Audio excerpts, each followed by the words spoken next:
इस संसार में साहब किसी की अगर अपने पिन भी लिए ना तो लौटाने तो जरूर वापस आना पड़ेगा। एक खूबसूरत एग्जाम्पल, भगवान श्री राम जब वनवास के लिए जा रहे थे तो माँ कौशल्या उनके पास आई और बोली कि हे राम, मैं तुम्हारे बिना 14 साल कैसे बिताऊंगी।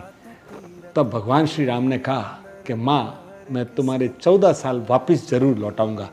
अगले जन्म में भगवान श्री कृष्ण बनकर आए और माँ कौशल्या यशोदा बनकर आई और भगवान 14 साल तक माँ यशोदा के साथ मथुरा में रहे और जैसे ही 14 साल पूरे हुए मथुरा छोड़ गए और उसके बाद कभी मथुरा नहीं आए।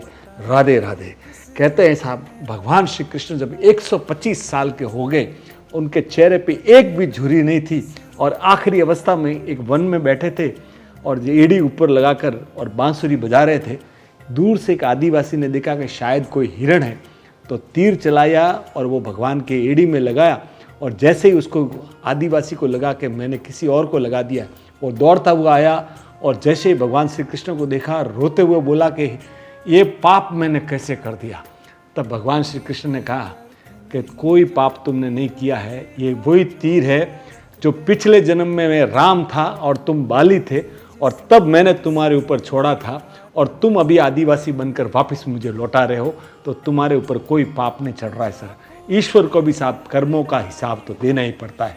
तो राधे राधे साहब, कोई भी कर्म करने से पहले सोच समझ कर कीजिएगा। Thank you. तो पत्थर भी खिल जाएगा, पता नहीं किस रूप में आकर नारायण मिल जाएगा।